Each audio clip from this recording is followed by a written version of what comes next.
Welcome to Passing the Plate, the podcast that's all about food, traditions, and the wonderful connections they create. I'm Lisa Lisson, the genealogist and family history expert behind Are You My Cousin? And I'm Ashley Covelli, the food writer and recipe developer behind Big Flavors from a Tiny Kitchen. We'll be your guides on this flavor-packed adventure. We're not just talking about recipes. We're diving into family history, exploring new cultures, and preserving favorite recipes for future generations. In short, we're celebrating the stories and tastes that come with every bite. So grab a seat at the table and let's embark on a journey of flavor, tradition, and connection. This is Passing the Plate, where every episode is a feast for the senses and a celebration of the ties that nourish our souls.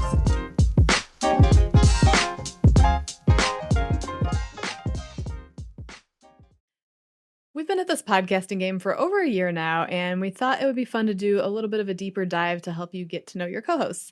So in today's episode, we'll be digging into how Lisa Lisson became the genealogist and family history expert extraordinaire that we all know and love. All right, Lisa. That's so sweet. This was the first time that I haven't made my notes in our shared document, so she does no previous knowledge of these questions. We're going in blind. So are you ready? I'm ready. Okay. Where were you on the night of June 3rd? No. Okay. So Lisa, we are both fans of trivia. So I would love to start off with you giving our listeners either a fun fact or a little trivia tidbit about yourself. Something that preferably that you haven't already shared on the podcast. Oh, wow. Okay. Well, that leaves chocolate out because you guys love chocolate. Actually, I love puzzles. I love putting together jigsaw puzzles, and most anytime you would walk in my house, you would find a jigsaw puzzle in process on my dining room table. Now, I have a couple questions. Are Yeah. you an edge pieces first type of puzzler? Or I know some people have very strong feelings on like separating into color groups, or how do you tackle jigsaw puzzles? Kind of do it both ways. Sometimes I'll do it the edges. Sometimes I'll do it by colors. It's really just whatever strikes me at the time I open that Mm. particular box of puzzles. So I'm not tied to one or the other. I used to be strictly kind of the colors, Mm-hmm. but nowadays I'll I might try to do the outside, but I don't wait till I have every single edge piece either till if I find a grouping of Mm-hmm. colors that I know fit together, it just sort of evolves. Do you have any favorite puzzles that you've done? Like favorite designs or anything? Or do you have a type that you gravitate toward?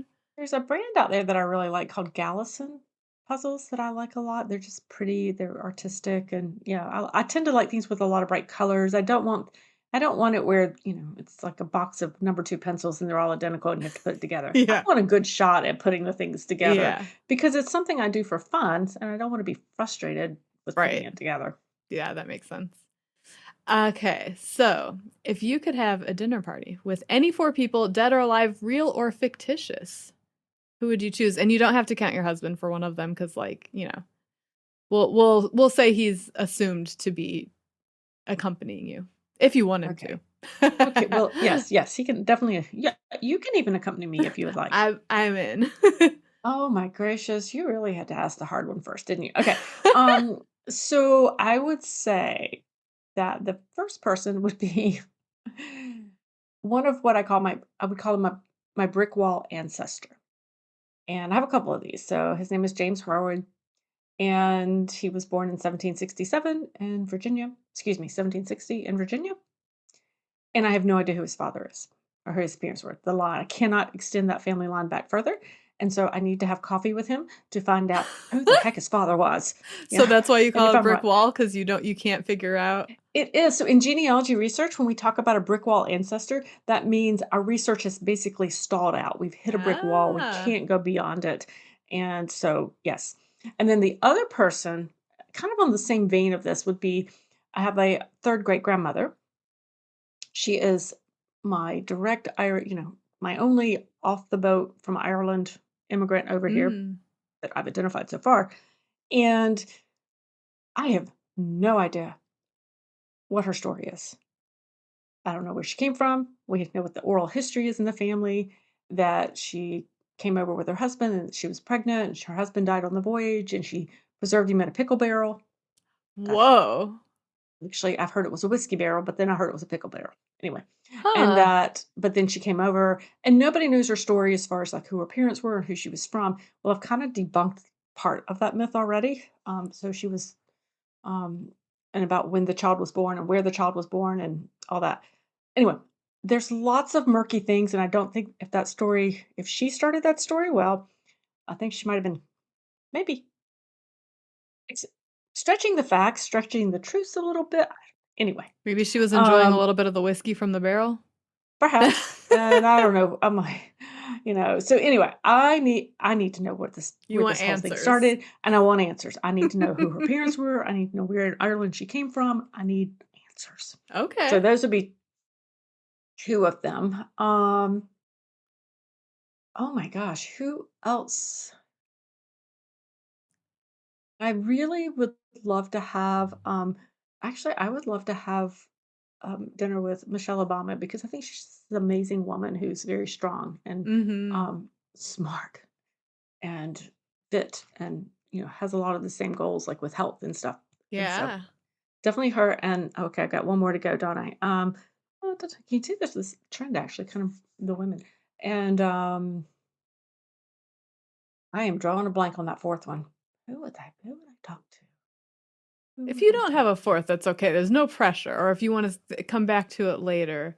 Um, Yeah, well, probably it would be another ancestor just to kind of find out the why and the wherefores and why did why did you immigrate from this country into America? mhm. What was the driving forces? Not the kind of everyday thing, but I'm like, really, what was it Yeah. What that about caused your that? coffee what was it? Coffee man? Coffee maker? Oh Coffee? yeah, absolutely. Oh yes, definitely.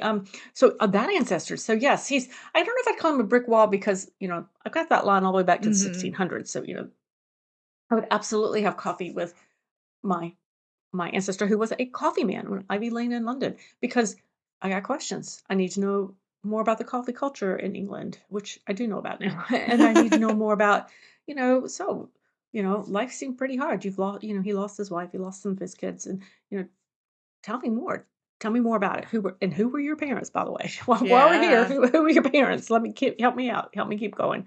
So definitely, I think a lot of my questions, when I would interview people, would be really kind of around that vein. Yeah. I love that. Um, all right. You've since I've known you for quite a while now, you've mentioned that you've worn a lot of different hats over the years. You've talked about jobs ranging from scooping ice cream at a local creamery to working in the medical field. So I'm curious how you found your way to genealogy. That's a good question, actually. Thank you. So when it comes to that, so yes, I have, as a teenager, I worked in an ice cream store. So I scooped ice cream and made milkshakes. Uh, my, I call it my first career, shall we say, was as a physical therapist. So I did work for that as many years. And then this is kind of genealogy and creating the website as really kind of my second or my passion career that I'm doing. And I fell into it a little bit in the sense that it was a conversation with friends about kind of family history one time. It was just, one summer. And then the next day, my kids wanted to Google themselves. This is back, 20 years ago. Google themselves to see. And granted, they're elementary school, so obviously they weren't going to find anything. But we very quickly found actually somebody researching, our surname. And so it kind of kicked the spark. Ah. And I grew up knowing on my side of the family a lot of generations back. And so it kind of restarted and the whole process. And once you start researching genealogy, guys, you're going to get bit by the genealogy bug, and you're just going to keep going. It is the world's biggest jigsaw puzzle. Only you don't know what the pieces look like, so you have to find the pieces, then you put them together. So that's probably part of why I love jigsaw puzzles.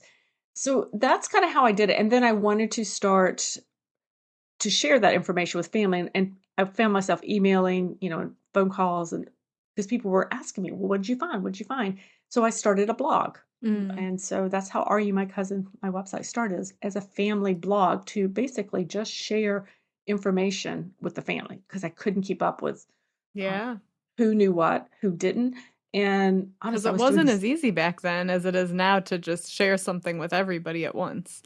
Yeah, yeah, Yeah. exactly. So it was, it was just a way to do that. And I discovered I really loved blogging. And I also, it gave me a little bit of credibility and cool mom points with the kids. So anyway, so I had started the blog and started learning about genealogy. I started going to conferences and realizing I really wanted to teach, because so I started wanting to teach, and I would teach through the website. And then I actually just at that point pivoted into an actual business for that. Teaching, So and by teaching, you mean teaching other people how to do genealogy, genealogy yes. So research? that's what I do on the website now, and my ancestors are the examples that I use. And Mm. so I figured if they were going to live in my house and their photos and all that stuff, they had to earn their keep. So I put them to work. I love that. Oh, that's fantastic. Um, and yeah, earning credibility with your kids is very, very valuable. So, I was so nervous when I started that website, started that blog. I remember I can remember still remember sitting there, the big old desktop in front of me and thinking, being scared to hit the to publish it, to publish? make it live. I don't know what I thought. I don't know if I thought I was going to take the whole internet system down. I have What no idea, what but year was that? well, I couldn't give you a specific year, but it would be like 15, 20 years ago.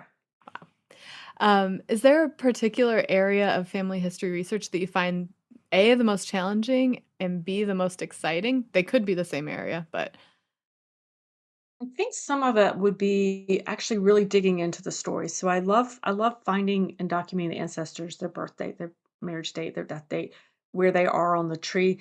But the part that I find the most interesting is when I get beyond the dates and I really think about what was life like? What story can I really pull out of that census record that I'm looking at?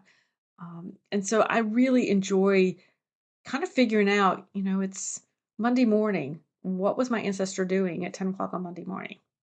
And why? Not just what mm, were they doing, but why were they doing it? And so to me, that's the really fascinating piece of it, because what I'm finding is you get into the records and you read a lot of court records and things when they're arguing back and forth and stuff. You realize they really aren't that different. Our ancestors were people and they did things for a reason. They didn't do crazy things for no reason. We don't do crazy things for no reason. We do them for a reason. And so, really trying to kind of get into their heads and really figure out. And by doing that, I'm actually a better researcher because of it. Because that way, when I know them that well, I can actually predict where to find them in the records mm. better. Oh, So if I that's know kind of interesting. what motivates them, what was motivating them at the time, it could be the weather. I have a lot of farming ancestors. It could be the drought. Well, if there was a drought and every day you're getting up and you can't make a living, you start looking for someplace else to go. And so you Mhm. can start to predict these patterns in your ancestors' life. So that to me it's challenging, but it's probably the most fun that I do. I'd say the actual challenge of research when it comes to researching my ancestors probably would be the challenge when I'm researching ancestors who were born out of wedlock. Or if not out of wedlock, maybe they could have been orphaned, and so they're taken in with a family that, there some of that could happen without really a lot of records surrounding it. So that to me is a very challenging uh, issue. But there are ways to work around it, and it's fun to kind of sort through that. We hope you enjoy listening to Passing the Plate, and we'd love it if you added a pinch of spice to our recipe by leaving us a review. It lets others know what they're in for and helps us keep serving up these delicious, heartwarming stories. So, after you devour the latest episode, pop open your favorite podcast app and leave us a review. We appreciate your support and can't wait to share more delicious adventures with you on Passing the Plate. How do you deal with roadblocks with your research? Those Well, I brick take a walls, I break. guess. Yeah. Yeah, when you hit brick wall, there are different ways to do different things, certainly, depending on the type of roadblock that you are. Sometimes if the records have been destroyed, then sometimes, not every roadblock is going to be solved. We're not going to solve everything that's out there. For me, a lot of times it is one really walking away from it for a while. I just step Mhm. away. I got plenty of ancestors to research.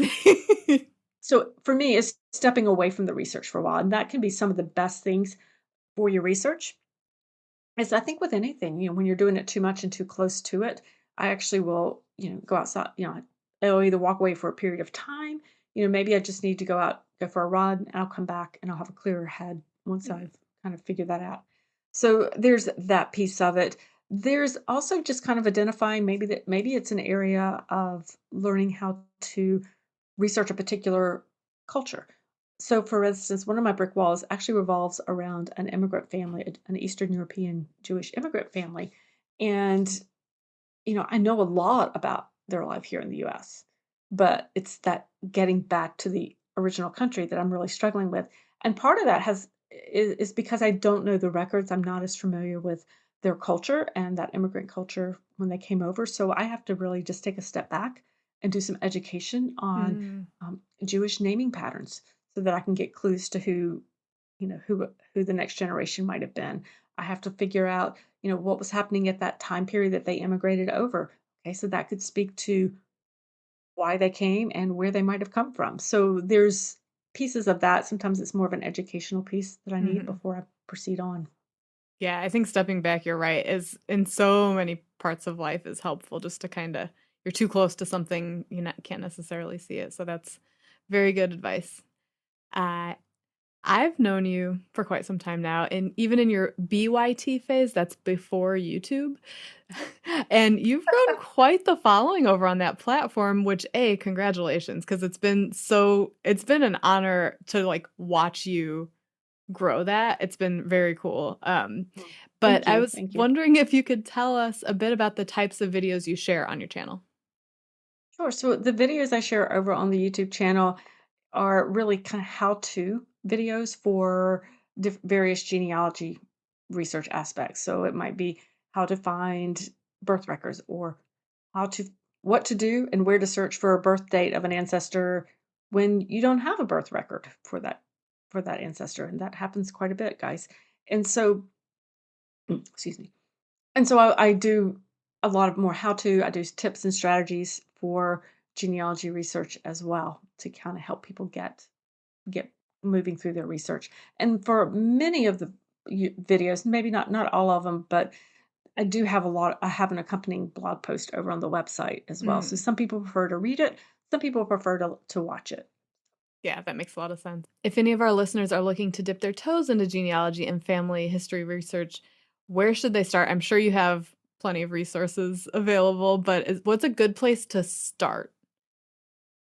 So how long have we got here? No, I good feel place like to there's so start. much out there that it could be Yeah, overwhelming to know where to actually just it begin. really there really is. And the first thing I tell people is to really start where you are at, start with what you already know, start with what is known in the family. So record down your own personal history. So, Mm. who were your parents? Who were your grandparents? Who were your great grandparents? Who were your, who were your parents' siblings? You may or may not know that stuff, and that's okay. And then you may think, okay, well, I know my parents, and I know my grandparents, but I think her maiden name was, Johnson. I'm not 100% sure. Write it down anyway. I think that she was from Rhode Island, but it could have been Connecticut. And I'm like, write it down anyway, because oftentimes there are kernels of truth in that at least kind of get you into a location for finding records. I also encourage people to write down any family stories. Just sit back, either and think about what are the stories you heard as a kid about your family growing up. Write them down. It does not matter if you remember them exactly. Oral history is inherently inaccurate for many of us, but it has kernels of truth that can help you out later on. When you're ready, basically to head into the records, one of the first places people go is the census records. Um, so the U.S. Census records were taken every year, 10 years. They still are. They started in 1790, and we can view for the public, they're available to view all the way up to 1950. So, I can find my parents in the 1950 census record, and then I can go back to the 1940 census record and I can see them in their household of their parents. And Mm. then in the 30s, so I can actually track family units, back through time that way. And it's a really great way to find, your parents, your grandparents. You can see how old they were. You can see where they were born. You can see where they were living you can see what they did for a living, how they made money. So it's really a cool way to record to get into first. I'm curious what it'll be like in the future for people going back to now because there are so many tools out there. Like, I feel like in some ways it'll be easier, but also more difficult because there's just so much out there. And I think you're right. I think in some ways you're right. It will be easier. There's a, many records that that didn't used to be available online that are. I will tell you, not everything is online that would be helpful to you. Like particularly Mm. when you hit those brick wall ancestors, oftentimes I'll find myself in the depths of a county courthouse or a state archives. But and that's a really a lot of fun, gosh, just so you know. But many of the big genealogy databases, there's Family Search, which is out there. That one's for free. There's Ancestry.com, MyHeritage, Find My Past, and they all have some type of AI component to them. So if you build a tree there, they'll say, "Oh, we think we found a father for so and so," and they will give you hints and possibilities. So in some respects, that's easier, and I have certainly used those hints to help Hmm. extend my tree back. The catch is those hints are not always correct. You have to do that, but you have to do it carefully. Those hints are not fact until you have actually proven. So you still have to do your due diligence, which is the fun of genealogy. But Hmm. we are seeing those are basically AI driven type things, and they're making recommendations for us as well. That's interesting that I don't know that I necessarily would have realized that that was AI, but that makes a lot of sense. Yeah, yeah, yeah, I mean, it's been around for quite a long time. It's just seeing it Hmm. in the form we've been seeing it in the last couple of years is kind of new to us, but essentially Yeah. that's what those algorithms are. I want to shift gears a little bit and let you brag. I want to Yeah. know what's something that you've worked on professionally that you're the most proud of, and then something from your personal life that you're the most proud of. Oh, wow. I think probably what I'm most proud of with the um, professionally in this genealogy space is really developing not just a website and a YouTube channel for, that as a resource, because that's what I've created it for people to do, to come and use it as resources to help them with their own genealogy, but is actually creating a speaking career out of that Hmm. as well. That is not something that if you had asked me as a teenager, I would have ever said I would do. But I actually do enjoy speaking to groups about genealogy, and I do it, I do it online virtually, I do it in person as well. And so that was something that was kind of something I'd never thought I would do, but I've actually Hmm. really enjoyed doing it, and I'm proud that I was able to to get over that initial of I don't want to stand up in front of people and Hmm. talk. So that would be professionally. Personally, okay, I started running when I was 50 years old, and so I have now run 6 half marathons. So That's that is something I'm amazing. quite proud of. That's amazing. Wow. Yeah, pretty much every day that we record, Lisa has already run and like caffeinated, and then she's good to go. Oh yes, run caffeine, although not today because well, it was raining and cold. I will say that. Yeah. But definitely. Let me see, where am I?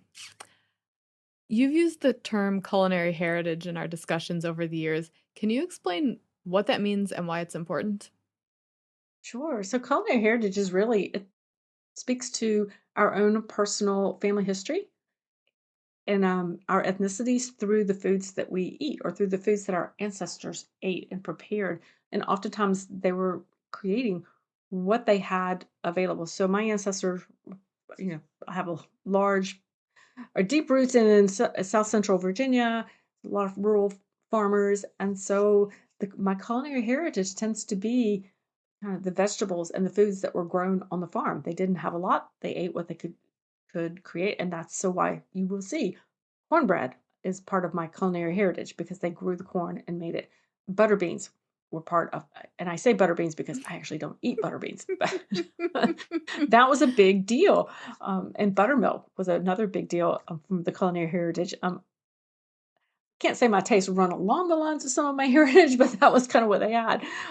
But and then I started to recognize that perhaps, and especially as I've talked with you, Ashley, that the foods that we would see at traditional meals, so family meals over the years that you would see growing up, at, your parents' house, your grandparents' house, actually could reflect. heritage, perhaps. So, if your ancestors were immigrants from, say, I don't know, Finland, for that, I would use that as an example, and you're seeing this wonderful bread that would show up at the holidays, called pula, and it has this wonderful cardamom scented bread. And, maybe you don't recognize that as being anything special or different, but what it actually is saying is that this is a family recipe that came through. And, hey, did you know that this represents part of our Finnish roots? So that would be one example of how a culinary heritage and really looking at what those foods were kind of indicate where your family may have come from and what was important to them. Mm. Yeah. How did you get interested in food? Because I know we've always talked about food things. I'm just always talking about food things, but how did you get interested in food? Yeah, I've always loved to cook. I've always enjoyed cooking. I remember starting with the easy bake oven when I was little, Mm. and those little pouches that you would add water to. And my mother would make brownies, just regular brown, like box brownies or Not with homemade a light brownies. bulb. Yeah, and then she didn't use a light bulb. I use light, and then she would like take a little bit of it out and put it in my little pan for my easy Mm. bake oven, so I could make Aw. my own brownies that way. So I've always cooked. I mean, I've grown up with in families, where, I would watch my grandmother and my mother can vegetables and, that type of thing. So it's always been just there. It's just always been something I've done. I've always cooked. I've always baked. I like to bake a lot. And so I'm Mm. probably more of a baker. Okay. I don't want to say I'm more of a baker than a cook because I cook a lot and you You just read gotta about eat more often cooking. than Yeah. yeah. Yeah. But baking is something I truly enjoy doing Yeah. as well. I feel like too with baking, there's just something about like the love. Like you cooking a meal, yes, you can cook with love and you whatever, but like when you're baking, it's almost like a choice. Like cooking a meal, like you have to eat a meal, but baking is kind of like a bonus, so it's maybe like a little extra special. I don't know. Well, I think so. It's also baking is a little more scientific, I think, and Yeah. so not that I think cooking in general is science, so I'll say that Yeah, right but there. there's a But lot with less leeway with baking, you cooking and have to be a baking. little more specific, and Mhm. actually, you may not know this. Well, you may that I actually have a science background, so to me, that really appeals to that Mhm. science chemistry piece of it. Is the baking. That makes a lot of sense.